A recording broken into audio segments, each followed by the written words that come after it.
Good evening, everyone. Let us now uh, talk about brief background of British Empire. So, yesterday um, we learned about the advent of Europeans and how they started colonizing India.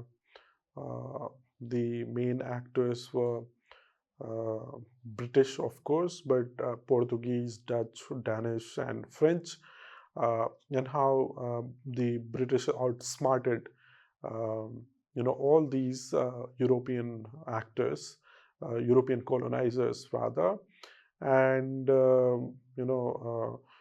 British Empire started kind of building. But British Empire, by and large, was not only located in the Indian subcontinent, rather their canvas was too big, right? I mean, there's this saying that the empire on which the sun never sets, right? And in its prime time, from 18th to 20th century, Britain was revered as the empire on which the sun never sets, right?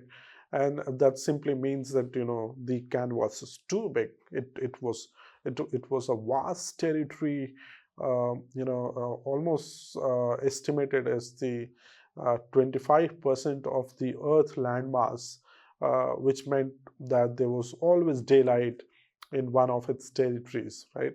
So that's what the sun never sets.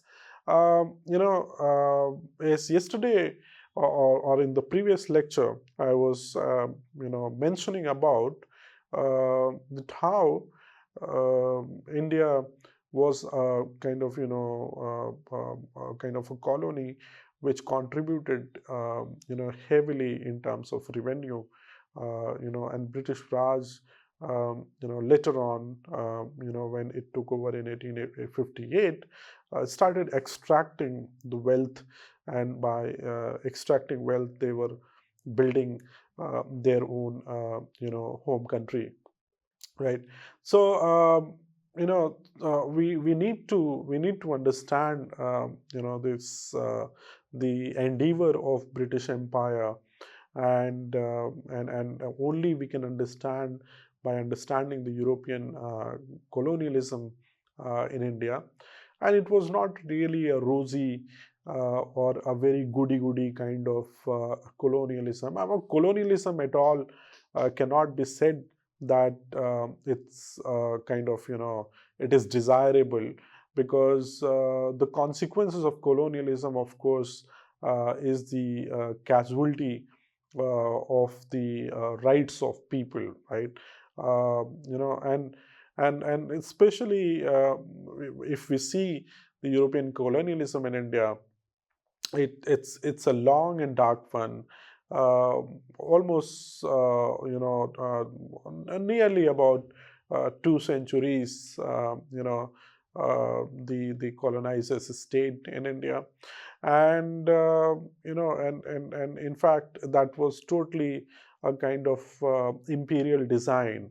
It was the British imperialism rather which kind of forced British East India Company to kind of politically control India, and of course marginalize the natives, right? So it was rather that what scholars have been writing about the settlers and natives, how they were kind of trying to contest against each other.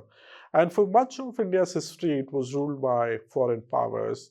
uh, I mean, we are talking about foreign powers of the time between, say, 16th, 15th century to till 1947, where the British Raj ended, in 1947 after the independence of India. right? So as the players, the actors, which I mentioned, the Portuguese, Dutch, French, and of course followed by the British, and each of these colonial powers left their marks on Indian society in a variety of ways. I mean, colonialism was unquestionably more traumatizing for colonial possessions than it was for colonizers. I mean, of course, what kind of trauma would be for the colonizers? I mean, they were kind of, enjoying, almost bounties, and they were enjoys, all sort of, comfort, by extracting the revenue, generating the revenue forcefully by putting a lot of taxation on commoners, right? On people, right? So and that led to misery of people in terms of poverty, starvation, sickness, cultural instability, economic exploitation, political marginalization, and deliberate programs designed at instilling a sense of racial and social inferiority. Right. So all these were kind of part of the lives of the colonial possessions, which people of India. But in general, wherever there were colonies, people were suffering. I mean, in the last lecture, I was talking about how the sense of, white man's burden, the kind of, civilizational mission which actually led to the colonizers to enter into other parts of the world, whether it was missionary activities, but it was in under the garb of the civilization. It was ultimately the colonialism, which was kind of, trying to trying to capture the colonies, and kind of making people's life miserable.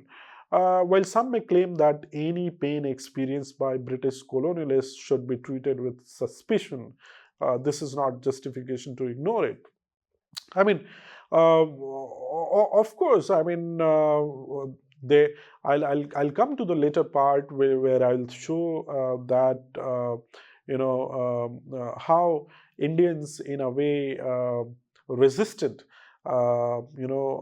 against the British Empire, against the East India Company, against the British Raj. I mean, there were many kinds of uprising. There were many kinds of many forms of manifestation of dissent by people, where in many of the encounters, of course, British Army officials, they died. But I mean, nothing to say that even their death, or their kind of, any kind of pain can justify the colonialism. So, and yesterday I was defining, colonialism, the endeavor, and today kind of, I'm trying to reiterate that the economic, social, and political fabric of India was greatly impacted by European colonialism. I mean, kind of India was a diverse country with multiplicity of, identities, and the social fabric was more, harmonious, and, differences were cherished. But in, of course, social and political fabric uh, got impacted only because British endeavor was to rapaciously extract the resources, extracting the revenue. So they introduced several changes, and that actually had a far-reaching effects. One of the most important was the introduction of the concept of free market capitalism, and that ultimately led to a dramatic increase in trade and commerce, right? This had a profound impact on Indian society, which had been largely isolated before the British arrival, which to my mind can be said that the introduction of the concept of free market capitalism yesterday. I mean, in the last lecture, I was talking about that how mercantilism and capitalism ultimately was the ideology which was guiding the industrial revolution, and of course associated with modernity and various other concepts. But whether free market capitalism in any way benefited the colonies, that need to be questioned, because the colonizers, they benefited immensely from free market capitalism than the natives.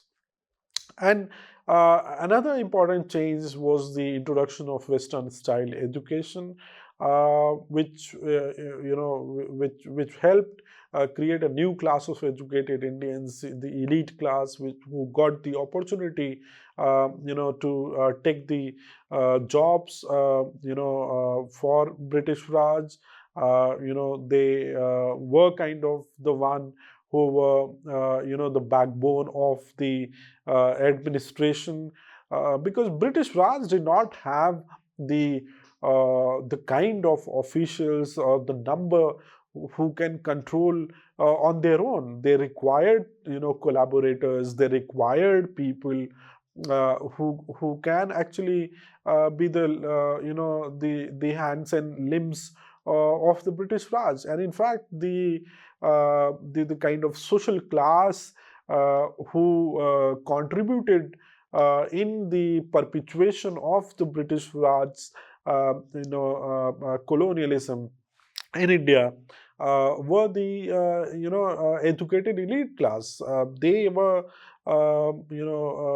the backbone of their administration, and this Indian social structure was also heavily impacted by colonialism, because the social structure in a way was questioned because of the kind of sensibility coming in India through analyzing the very caste system,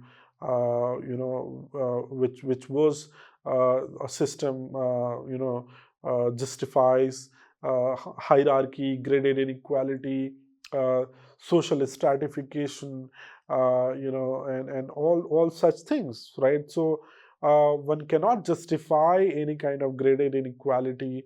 So with the advent of the arrival of Europeans in India, of course, we started scrutinizing our own cultural, markers, and the other values got kind of, introduced into our society, and people started, in fact, cherishing the very idea of equality and democracy, right?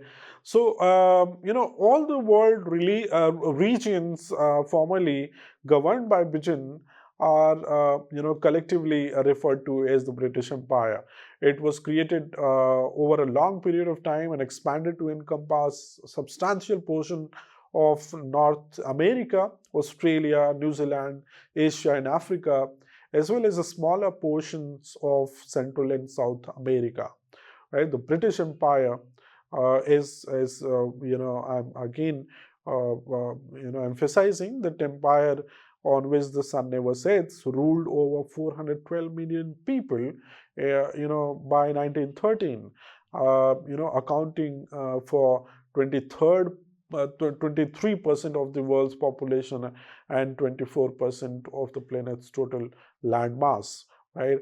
I mean, that's kind of, by the demographic composition of 412 million people is a huge number in 1913, right? And this British Empire is known for its large, protracted, and far-reaching imperial endeavors, which helped to bring in a period of globalization and interconnection, right? And the British Empire started in the 16th century during its formative years, and it flourished and expanded significantly until the 20th century. I mean, we cannot talk about rise of British Empire without mentioning about decline of Mughal Empire. We need to emphasize that what was that vacuum, what was that lacuna, what was that kind of situation where British Empire or the erstwhile say East India Company was able to encroach very comfortably and smoothly into India and expanding its kind of horizon by encapsulating all the landmass and kind of controlling it. So Mughal Empire, it yesterday in the last lecture I was talking about, and I kind of shown the map where we talked about that how bigger the Mughal Empire's kind of influence area of influence were by 1717, where we saw that it was of a continental size, right? But Mughal Empire declined, and there must be certain reasons behind the decline, right? So weak successors, number one, where the Mughal Empire, of course, was a kind of hereditary transfer of power, where it became a personal despotism, and its success depended upon a strong and capable monarchs. So during Shah Jahan, for an example, or Aurangzeb, for an example, where Mughal Empire, was very strong, but gradually after Aurangzeb, was died, then Aurangzeb's successors, they kind of gave up a lot of territories, and it's a kind of several wars of succession among the siblings, which ultimately led to the decline of Mughal Empire. Right. So again, some of the policies of the Aurangzeb's, whether religious or Deccan policies, that also antagonize the kind of, allies like Rajputs, Sikhs, Jats, and Marathas, and ultimately, Aurangzeb was in fact even not able to, kind of control some of the territories in the later phase.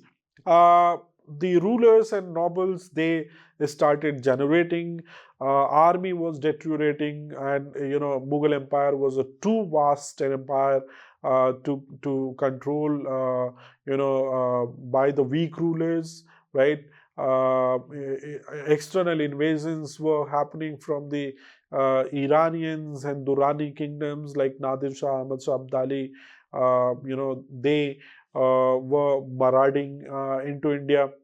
Economic decline, led to sort of endless wars, stagnation in agriculture, and decline in trade and industry that impeded the royal treasury. Uh, and of course, we have been talking about the Tao that created a vacuum, but also the very concerted effort by the Europeans, by establishing European companies. I mean, in the last lecture, I gave the example of Farrukhsiyar's Farmans, which in a way contributed heavily because that gave a free way to the East India Company to expand their influence, right? And of course, the zamindars were shifting allegiances from the Mughal Empire to the East India Company. Zagirdari crisis was there, and many of the regional, aspirants started rising. From Awadh, Bengal, Hyderabad, Mysore, Kerala, Rajput states or Jat states, they started kind of, initiating the process of disintegration, right?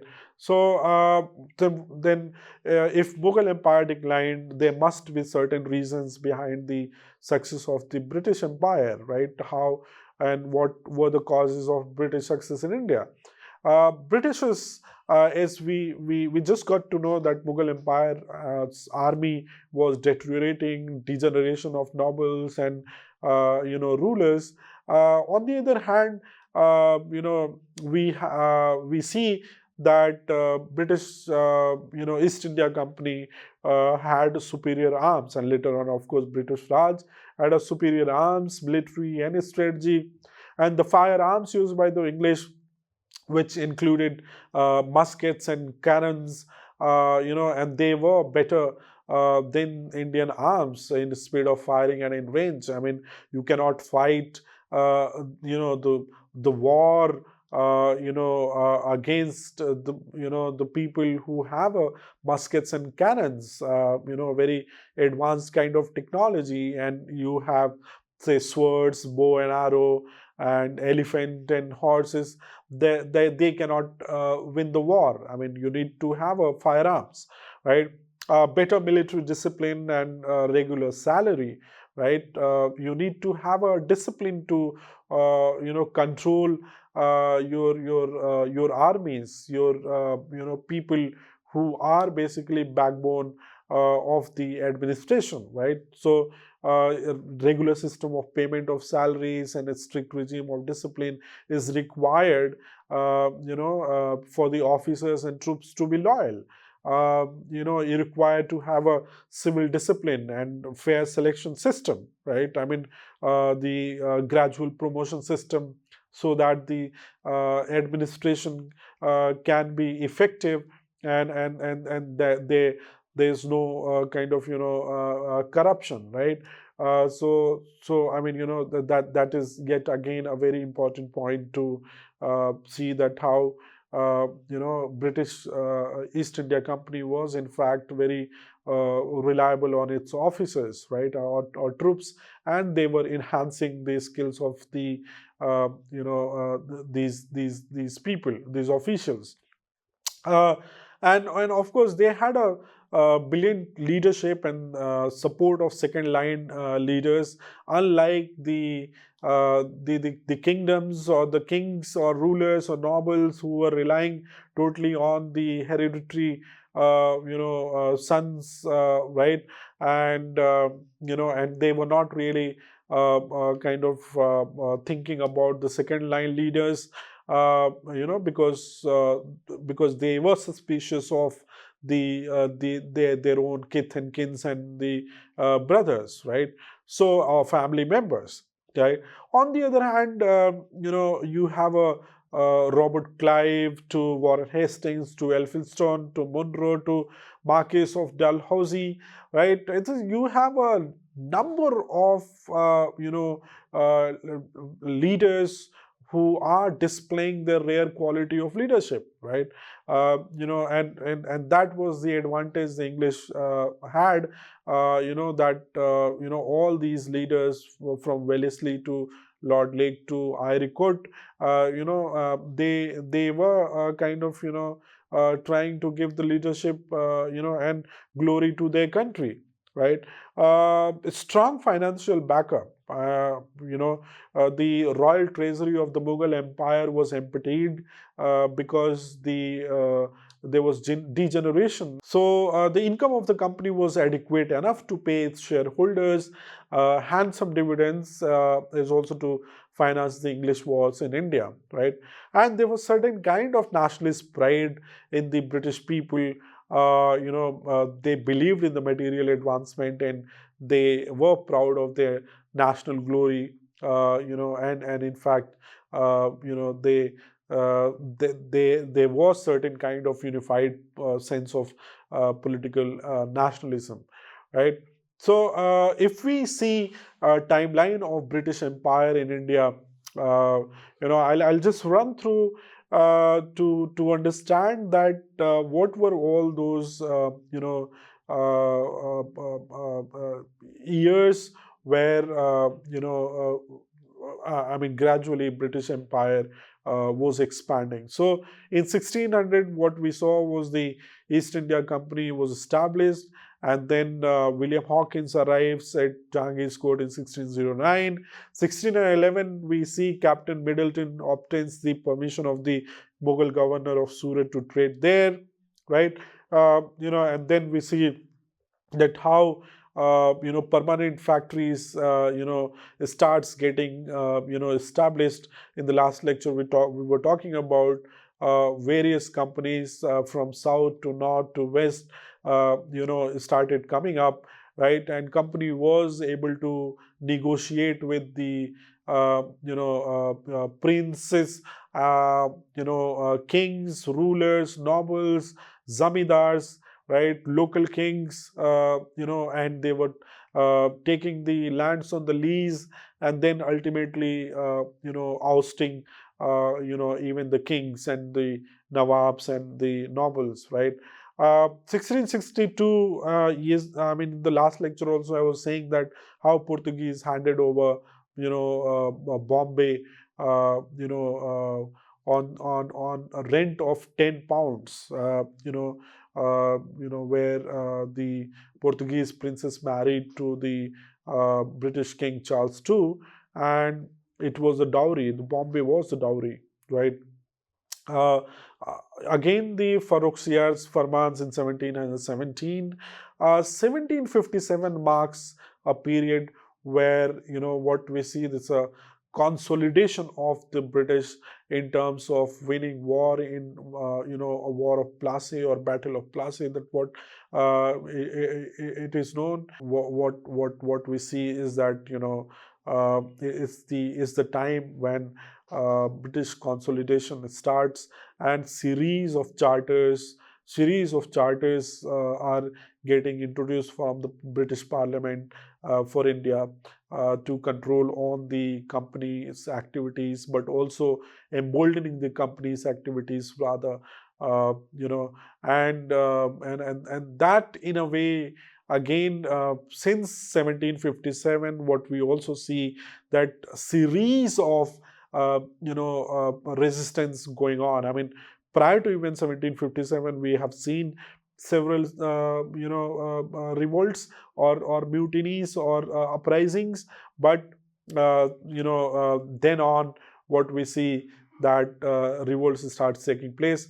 And by 1857, which will be focusing at length, in the coming, lectures, that how 1857, which is dubbed as the First War of Independence, or the Ghadar or Sepoy Mutiny or Revolt, by different names, by different historians, uh, you know, and then ultimately in 1947, that what we see, that British Crown takes over India, and the 1850s, after the 1857, what we see, that British Crown takes over India, and that is the beginning of the Raj for the coming 90 plus years. And then after 1857, we see 1858, Government of India Act, and then Indian Council Acts, and various reforms acts like Montagu Chelmsford Reform, Monumental reforms to Montagu Chelmsford reform to Simon Commission, and various other commissions and missions coming up. And ultimately 1947, India and Pakistan become governing, self-governing, states, right? Um, you know, yeah. Thank you.